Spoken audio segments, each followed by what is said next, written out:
आइए शुरू करते हैं न्यूज पथ का सफर और सबसे पहले आपको दिखाते हैं ऐसी तस्वीरें जिनका जिक्र सरे रहा है। ये तस्वीरें सुर्खियों में भी है और सोशल मीडिया पर भी है। इनसे आपका बाखबर होना बेहद जरूरी है क्योंकि चौराहे पर इन्हीं की चर्चा है और चर्चा धोती कुर्ते में क्रिकेट की भी है।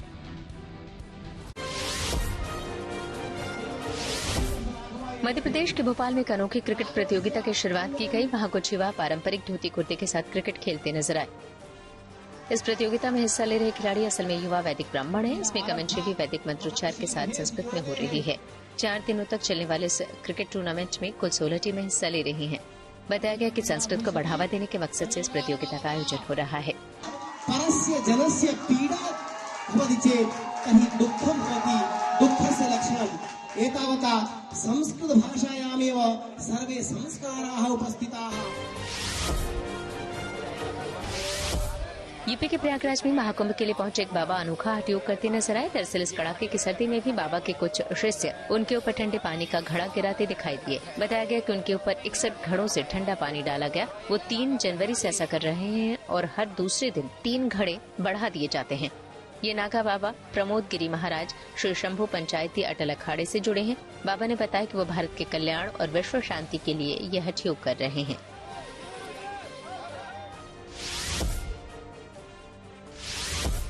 विदेश मंत्री एस जयशंकर ने ओडिशा के पुरी में भगवान जगन्नाथ के मंदिर में दर्शन किए। इससे जुड़ी कुछ तस्वीरें उन्होंने सोशल मीडिया पर भी शेयर की। साथ ही वो अपनी पत्नी के साथ सूर्य भगवान के कोणार्क मंदिर भी गए। इसके अलावा जयशंकर ने रघुराजपुर गांव का भी दौरा किया, जहां उन्होंने स्थानीय संस्कृति कलाकृतियों को भी करीब से देखा और इसकी जानकारी ली।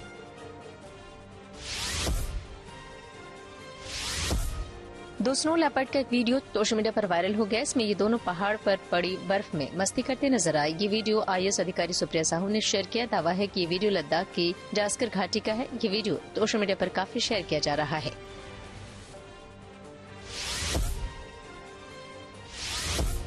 झारखंड के जमशेदपुर में सपना सोना नाम की एक महिला ने अपनी डॉगी रोज का जन्मदिन धूमधाम से मनाया। इसके लिए एक पार्टी का आयोजन हुआ जिसमें करीब 300 मेहमानों को बुलाया गया था। इस पार्टी में डॉगी रोज की एंट्री होने पर उसका स्वागत भी ढोल नगाड़ों के साथ हुआ। फिर वहां केक भी काटा गया। इतना ही नहीं, इस विशेष दिन पर सपना सोना ने पार्वती घाट और आसपास के इलाके में सोलर लाइट भी लगवाई। साथ ही आश्रम में रहने वाले लोगों को भोजन भी बांटा। सपना सोना ने बताया कि वो इसे अपनी बच्ची की तरह देखती हैं। साथ ही वो इसे अपना लकी चार्म भी मानती हैं।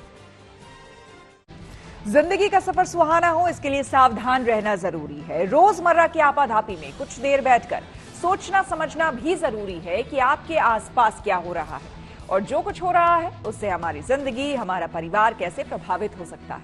इसलिए हॉर्न बजाकर बाखबर करने वाली खबर जरूरी होती है। और आज की ये खबर बाजार में बिक रहे जानलेवा चाइनीज मांझे से जुड़ी है। पूरे देश में चाइनीज मांझे पर प्रतिबंध लगा हुआ है। बावजूद इसके ये देश भर में चोरी छिपे बिक रहा है।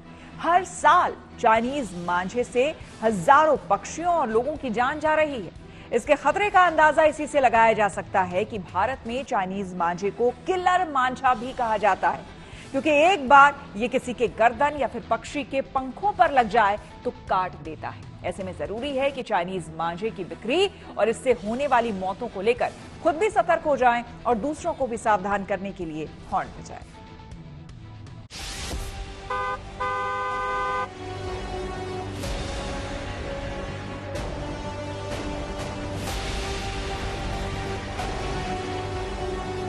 आप सभी से निवेदन है कि चाइना डोर बहुत घातक है। किसी जान माल की रक्षा जान जा सकती है। कई की जगह से ऐसी भी सूचना मिल रही है कि दुकानदार जो ग्राहक आते हैं, अगर उनको कोई डिमांड करता है चाइना डोर की, तो वो अपने घर के पीछे बुला के या कहीं ठेले में उनको चाइना डोर दे रहे हैं।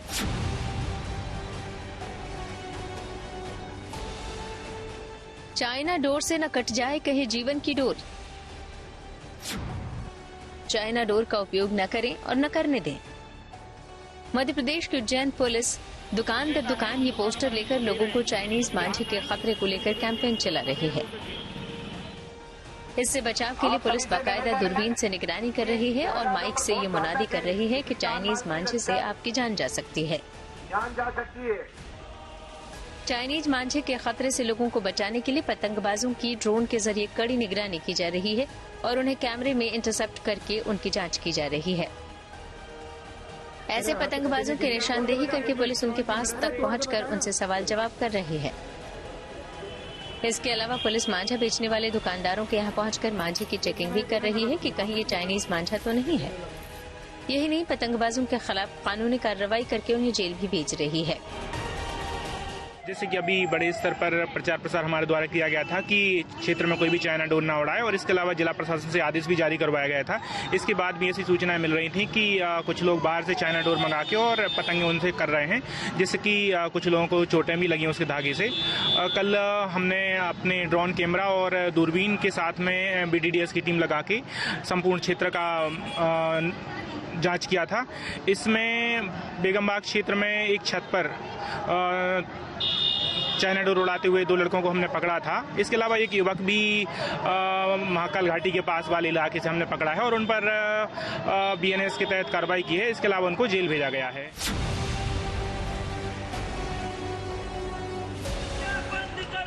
विरोध प्रदर्शन की ये तस्वीरें वाराणसी की हैं। चाइनीज मांझे से हो रही मौतों पर लगाम लगाने के मकसद से समाजवादी पार्टी के कार्यकर्ताओं ने विरोध मार्च निकाला। चाइनीज मांझा हवा में उड़ती मौत का परवाना। वाराणसी में आसमान में उड़ रही ऊंची पतंगों को देखकर मन जितना रोमांचित होता है, उतना ही उस पतंग से बंधी डोर को देखकर भयभीत हो जाता है। वाराणसी में कई लोगों की जान ले चुके चाइनीज मांझे ने एक बार फिर इंसानों के गले को रेतना शुरू कर दिया है। 31 दिसंबर को चाइनीज मांझे से कोनिया निवासी विवेक शर्मा की मौत से लोगों में गुस्सा है। इसके बावजूद प्रतिबंधित चाइनीज मांझे की बिक्री धड़ल्ले से हो रही है, जिससे लोगों का गुस्सा बढ़ा हुआ है। लोगों के बढ़ते गुस्से को देख पुलिस एक्शन मोड में आ गई है, जिसके तहत शहर के अलग अलग इलाकों में छापेमारी करके करीब 1.5 करोड़ रुपए से ज्यादा के चाइनीज मांझे को जब्त किया है और 3 लोगों को गिरफ्तार किया गया है। इस सूचना पर थाना प्रभारी सिगरा के द्वारा अपनी टीम के साथ वहां छापेमारी की गई, जिसमें 20 क्विंटल से अधिक प्रतिबंधित मांझा प्राप्त हुआ। साथ ही 2 व्यक्ति गिरफ्तार किए गए, उनको हिरासत में लिया गया, उनसे पूछताछ की गई। पूछताछ के दौरान उनके द्वारा बताया गया कि थाना सिगरा के ही लल्लापुर क्षेत्र अंतर्गत एक व्यक्ति का नाम बताया, पता बताया। फिर वहां छापेमारी की गई, जहां से उनका कहना था कि वो खरीद के वहीं से लाते थे। वहां से भारी मात्रा में लगभग 130 क्विंटल से अधिक प्रतिबंधित मांझा बरामद हुआ, जिसे सील किया गया, जब्त किया गया है। साथ ही 2 लोगों को गिरफ्तार किया गया है। मुकदमा पंजीकृत किया जा रहा है और अग्रिम विधिक कार्रवाई की जा रही है।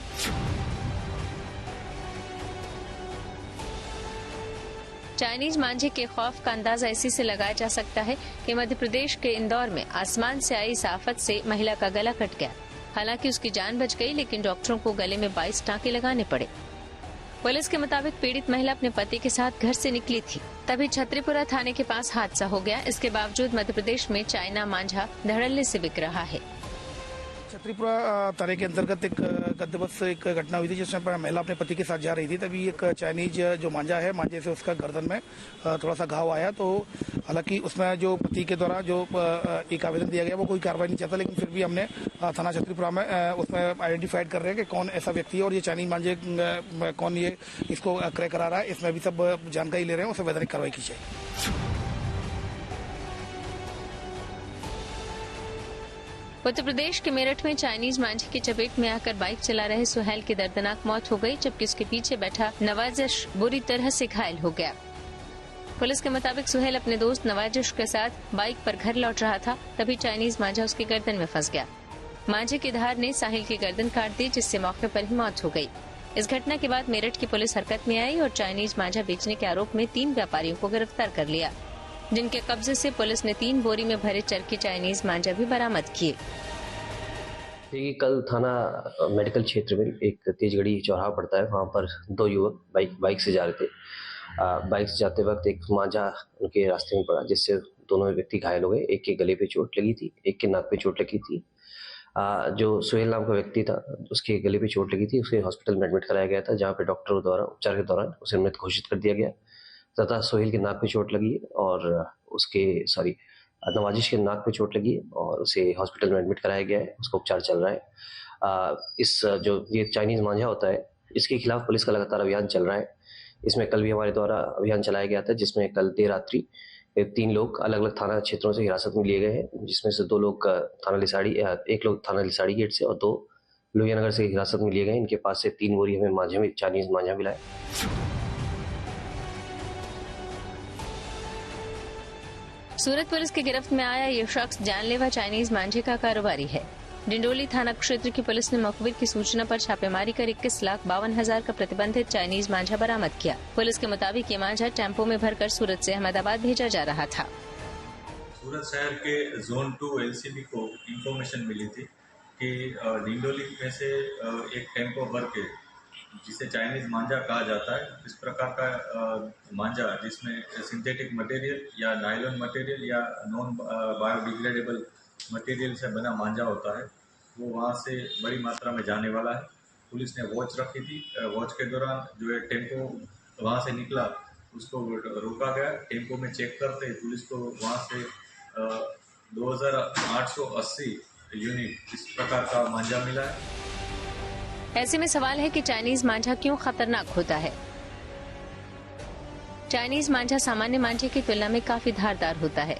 धारदार होने के साथ ही ये इलेक्ट्रिक कंडक्टर होता है, जिस वजह से इसे और भी ज्यादा खतरनाक माना जाता है। दरअसल इलेक्ट्रिक कंडक्टर होने की वजह से चाइनीज मांझे में करंट आने का खतरा रहता है। चीनी मांझे में 5 तरह के केमिकल और कई धातुओं का प्रयोग होता है। इसमें एल्यूमिनियम ऑक्साइड और लेड का इस्तेमाल होता है और ये आसानी से टूटता नहीं है।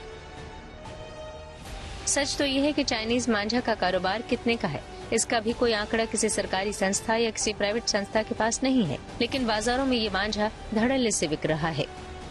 चाइनीज मांझे से लगातार हो रही मौतों की खबरें सुर्खियां बनती जा रही हैं, लेकिन पुलिस प्रशासन इसकी बिक्री को रोकने में अब तक नाकाम रहा है। ऐसे में जरूरी है कि चाइनीज मांझे की बिक्री और इससे होने वाली मौतों को लेकर खुद सतर्क हो जाएं और दूसरों को भी सावधान करने के लिए हॉर्न बजाएं। Bureau report, good news today.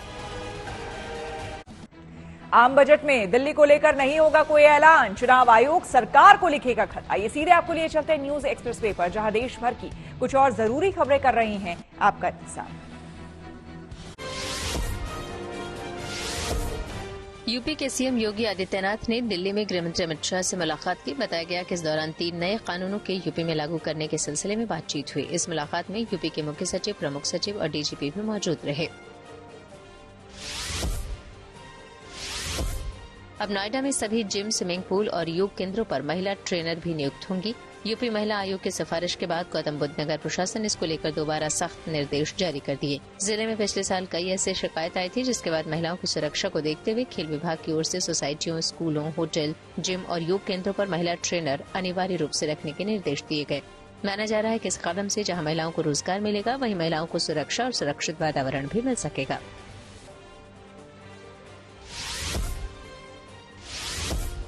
Supreme court ने आसाराम को इलाज के लिए अंतरिम जमानत दे दी। यह आदेश 31 मार्च तक लागू रहेगा। हालांकि अदालत ने मेडिकल ग्राउंड पर दी गई जमानत के समय पुलिस वालों की तैनाती के भी आदेश दिए। साथ ही शर्त रखी है कि जमानत अवधि में इलाज के दौरान आसाराम किसी भी अनुयायी या चेले से नहीं मिल सकता। दावा है कि आसाराम दिल का मरीज है और इसे हार्ट अटैक भी आ चुका है। इससे पहले आसाराम को अपने ही गुरुकुल की छात्रा से यौन दुराचार के मामले में जीवन के अंतिम सांस तक जेल में रहने की सजा सुनाई गई थी।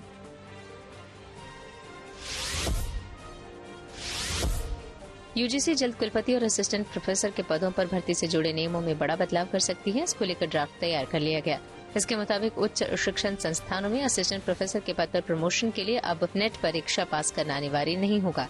हालांकि प्रमोशन के लिए पीएचडी जरूरी होगी। इसके अलावा अब नेट परीक्षा देने वाले प्रतियोगी किसी भी विषय में परीक्षा दे सकेंगे और जिस परीक्षा में वो पीएचडी करेंगे उसमें वो पढ़ने के लिए एलिजिबल हो जाएंगे।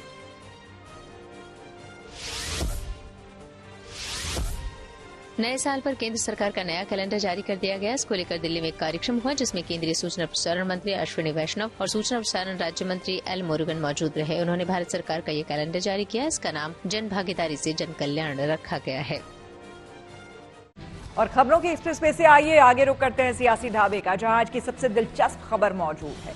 दिल्ली विधानसभा चुनाव की तारीखों का ऐलान हो चुका है। 5 फरवरी को दिल्ली में मतदान होगा और 8 फरवरी को चुनाव के नतीजे आएंगे। वहीं चुनाव की तारीख के ऐलान होने पर सभी दल अपनी अपनी जीत के दावे कर रहे हैं। जहां आम आदमी पार्टी चौथी बार सरकार बनाने का दावा कर रही है, वहीं बीजेपी दम भर रही है कि इस बार दिल्ली में उसकी सरकार बनेगी। वहीं कांग्रेस का दावा है कि इस बार जनता का आशीर्वाद उसे ही मिलेगा। ऐसे में सवाल है कि दिल्ली विधानसभा चुनाव में केजरीवाल जीत का चौका लगाएंगे या फिर इस बार दिल्ली में बदलाव देखने को मिलेगा।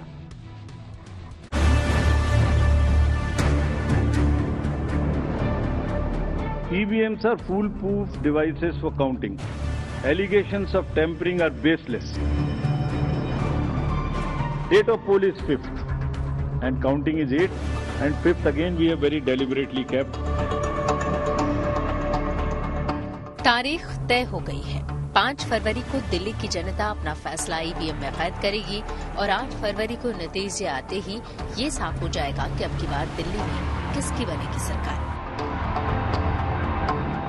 Date of poll is 5th and counting is 8th, and 5th again we have very deliberately kept Wednesday, क्योंकि हम सोचते हैं सब दिल्ली वाले वोट करें, इसलिए इस बार भी महाराष्ट्र की तरह हमने इसको वेडनेसडे में रखा है।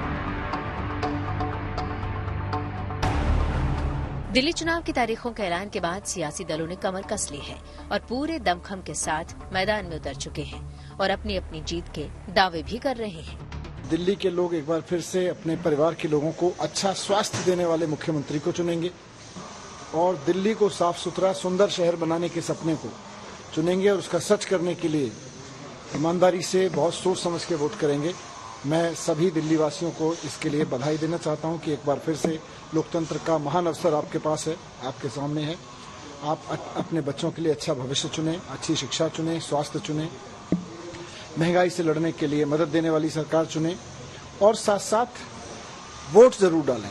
हम स्वागत करते हैं चुनाव आयोग का कि जिस तरीके से उन्होंने 5 तारीख को अनाउंस किया है और 8 तारीख को मतगणना होगी और दिल्ली बेसब्री से इंतजार कर रही है कि किस तरीके से आम आदमी पार्टी की भ्रष्ट सरकार दिल्ली से जाएगी और भारतीय जनता पार्टी का कमल दिल्ली में खिलेगा। निश्चित रूप से हम सबको कानून का पालन करना चाहिए और जो भी हमारे ऑनरेबल चुनाव अधिकारी हैं उन सबके साथ सहयोग करना चाहिए। लेकिन आज भी दिल्ली में कुछ पार्टियां हैं जो लगातार, खास करके आम आदमी पार्टी, जो अनऑफिशियल रूप से दबाव बनाने का काम चुनाव अधिकारियों पर कर रही हैं। हम इस तरह की दबाव की राजनीति की भर्त्सना करते हैं। भारतीय जनता पार्टी कानून के साथ मिलकर के कार्य करती है और पूरा सहयोग भारतीय जनता पार्टी का चुनाव अधिकारियों को मिलेगा।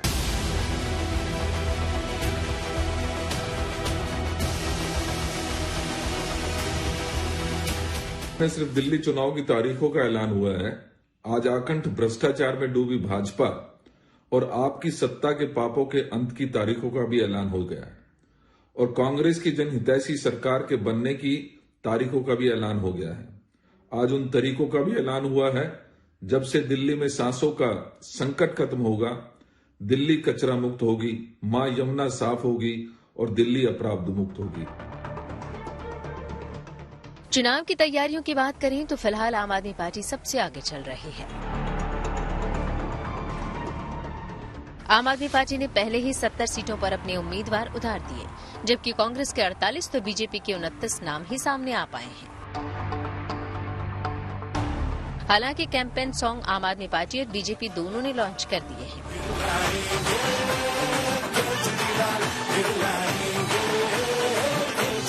झूठे वादों को तगड़ी फटकार चाहिए, बहाने नहीं बदलाव चाहिए। दिल्ली में भाजपा सरकार चाहिए। हैरानी है कि चुनाव की तारीखों का ऐलान होने के कुछ घंटे के भीतर ही दिल्ली की सड़कों पर पोस्टर वॉर भी छिड़ गया। आम आदमी पार्टी के पोस्टर में लिखा है कि फरवरी 5 फिर से आप, जबकि बीजेपी ने लिखा है 8 फरवरी को दिल्ली में आ रही भाजपा। एक बात तो तय है कि इस बार दिल्ली विधानसभा चुनाव दिलचस्प होने वाला है। आम आदमी पार्टी, बीजेपी और कांग्रेस तीनों अपनी पूरी ताकत झोंक रहे हैं। दावे, वादे और बयानों की बारिश इस चुनाव में खूब हो रही है। फैसला जनता करेगी कि उन्हें किसके दावों और वादों में ज्यादा भरोसा दिख रहा है। Bureau report, good news today. News पथ के सफर में अब सोशल अड्डा का रुख करते हैं, जहां आज बात होगी सड़क सुरक्षा को लेकर की गई एक अनोखी पहल की। ये अनोखी पहल भारत में नहीं बल्कि वियतनाम में की गई, जिसकी सोशल मीडिया पर खूब चर्चा हो रही। वियतनाम की सरकार ने ट्रैफिक नियमों का उल्लंघन करने वालों पर नकेल कसने के लिए अनूठा तरीका अपनाया है। वियतनाम में अब सड़क सुरक्षा जैसे गंभीर मुद्दे पर लोगों की मदद ली जा रही है और उन्हें इसके बदले आर्थिक इनाम दिया जा रहा है। नए साल से लागू नियम के अनुसार ट्रैफिक नियमों का उल्लंघन करने वाले की सबूत के साथ जानकारी देने पर शख्स को इनाम दिया जा रहा है। वियतनाम में रोड सेफ्टी के लिए की गई इस पहल के जरिए लोग 50 लाख वियतनामी डॉन्ग यानी कि करीब 17,000 रुपए का कमा सकते हैं। रोड सेफ्टी के लिए लागू इंसेंटिव सिस्टम के तहत वियतनाम में जानकारी देने वाले को जुर्माने का 10% तक हिस्सा दिया जा रहा है। हालांकि ट्रैफिक उल्लंघन की जानकारी देने वाले शख्स की पहचान गुप्त रखी जा रही है ताकि उसे कोई नुकसान न पहुंचे। दरअसल वियतनाम में 1 जनवरी से ये पहल इसलिए करनी पड़ी क्योंकि इस देश में ट्रैफिक व्यवस्था का बुरा हाल है। ये समस्या दिन ब दिन इसलिए भी और बढ़ रही है क्योंकि हर साल लगभग 5 लाख नए 4 व्हीलर्स और लगभग 20 लाख नए 2 व्हीलर्स सड़कों पर आ जाते हैं। वियतनाम में दिसंबर 2023 से नवंबर 2024 के बीच 21,500 से अधिक सड़क हादसे हुए हैं, जिसमें लगभग 10,000 लोगों की जान चली गई है और 16,000 लोग घायल हो गए। रोड सेफ्टी में जनता की भागीदारी बढ़ाने के साथ ही नियमों का उल्लंघन करने पर जुर्माने की राशि भी काफी बढ़ाई गई है। वियतनाम में अब रेड लाइट जंप करने पर कार सवार को करीब 6,750 रुपए देने होंगे, जबकि पहले ये जुर्माना 2,000 रुपए था। इसी तरह तेज रफ्तार और लापरवाही तरीके से गाड़ी चलाने पर जुर्माना बढ़ाकर लगभग 17,000 रुपए कर दिया गया है, जो कि पहले इसका आधा था। जाहिर है अब वियतनाम की सड़कों पर गाड़ी चलाने वालों को न सिर्फ ट्रैफिक पुलिस का खौफ रहेगा बल्कि आम लोगों से भी डरेंगे जो उनके नियम तोड़ने की जानकारी तुरंत पुलिस को दे सकते हैं। जाहिर है ये पहल भारत जैसे देश में भी की जा सकती है। इस मुद्दे पर हमने कुछ लोगों से बात की और उनकी राय जानी। वो बोल रहे कि भाई आप हमें एविडेंस सहित बताओ कि किसने ट्रैफिक वायलेशन किया है, मतलब फोटो वोटो दो, और दिन के $200 आप लेके जाओ पर शिकायत। इंडिया में क्या ऐसा करना चाहिए? आपको क्या लगता है? मिडिल क्लास तो कभी भी रूल तोड़ने की बात करता ही नहीं है। मिडिल क्लास तो सर रूल्स बने ही मिडिल क्लास के लिए, तोड़ने वाले ही अपर क्लास, रिच मैन और नेता लोग होते हैं सर। उन्हीं के फोटो खींचे, क्या दिक्कत है सर? फोटो खींच के कानून का सर बैठे हैं पावर में, वो करने, वो अभी नहीं होती सुनवाई किसी गरीब की, तब क्या होएगी सुनवाई? सिर्फ कह रहे हैं कि वियतनाम बहुत सिंपल सा है, आप एक पोर्टल है, आप एविडेंस दीजिए, शिकायत करिए और आपको अगर सही होता है तो आपको $200 मिलेंगे पर कंप्लेन। हमें तो नहीं लगता सर हिंदुस्तान में अगर 10 रुपए भी मिलेंगे ना भारत में, तो मैं कह रहा हूँ 10 रुपए के लिए भी लोग लाइन लगा के बैठ जाएंगे और 10 रुपए भी नहीं मिलने वाले। मैं आपको बता रहा हूँ नियम आना भी चाहिए। नियम कोई नया नियम है और अच्छी बात है, किसी को पसंद आ जाए पब्लिक को तो नियम आ जाए, लेकिन पैसा मिलना इंडिया में इतना मुश्किल है क्योंकि 200 मिल जाए तो बहुत बड़ी बात है। लेकिन अगर ऐसा कोई नियम गलत करता है, देखो सड़क में सारे लोग चलते हैं तो नियम जो लाल बत्ती कोई कुछ भी करता है वो गलत है, उसका नियम तो मतलब कंट्रोल तो हो सकता है, इसमें कम से एक बार ये तो फायदा हो सकता है। ये वियतनाम नहीं है, यहाँ चीटी की तरह लोग चलते हैं रोड पे और गाड़ियाँ चलती है। आप इसमें कुछ भी पॉसिबल नहीं है करना। बड़े बड़े कैमरे लगे हैं फिर भी गलती कर रहे हैं लोग, सब कुछ है, पुलिस ट्रैफिक खड़ी रहती है फिर भी कर रहे हैं लोग। तो पैसे सरकार के पास उतने पैसे नहीं है, ये विकसित देश तो है नहीं कि पैसे भी दे के करेगा। वहाँ तो गाड़ियों को तोड़ दिया जाता है, कई जगह तो गाड़ियों को ऊपर चढ़ा देता है बुलडोजर 1-1 करोड़ के गाड़ी के ऊपर। यहाँ आप 100 रुपए का स्कूटर चढ़ाइए लोग मारकाट करने लगे। नहीं, यहाँ तो पॉसिबल नहीं है। अगर सरकार ये बोले कि हम अपने पास से पैसे नहीं देंगे, जो उसका चालान कटेगा उसको 10% आपको दे देंगे, तो अगर सरकार ऐसी कुछ लाती है इसमें भी उसके सेफ्टी पर भी तो फर्क पड़ेगा जो ये चालान ये करके देगा। कल मान लो 10 आदमी का चालान कटा, परसों 2 आदमी आया पीछे से उसको मार के चला गया। झगड़ा के चांसेस बढ़ जाएंगे क्या ऐसे? ऐसे में बढ़ जाएंगे, बहुत ज्यादा क्राइम बढ़ जाएगा। तो करेगा उसके लिए हाँ, जो फोटो खींचेगा उसके पीछे बंदे लग जाएंगे, कैमरा है, स्वाभाविक है। फोटो कैसे खींचा? हाँ कैसे खींचा, लड़ाई बढ़ जाएंगे, ऐसा सफल नहीं हो पाएगा ऐसा। और आइए अब रुक करते हैं प्रगति मार्ग का, जहां ऐसी खबरें हैं जो कि देश की तरक्की, प्रगति और लोगों की काबिलियत दिखाती है। आज यहां बात करेंगे इसरो की नई कामयाबी की, जिसे स्पेस की दुनिया में एक बड़ी सफलता के तौर पर देखा जा रहा है। दरअसल इसरो ने एक प्रयोग के तहत महज 4 दिन में अंतरिक्ष में पौधा उगाने में कामयाबी हासिल कर ली। भारत की अंतरिक्ष एजेंसी ने स्पेस में लोबिया के बीज भेजे थे। अब इसरो ने लोबिया में पत्ती की तस्वीर सोशल मीडिया पर शेयर की है।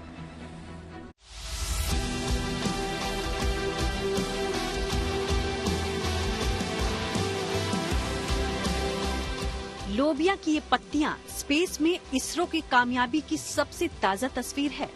एक खास प्रयोग के तहत इसरो ने महज 4 दिन में स्पेस में पौधा उगाने का कारनामा कर दिखाया है।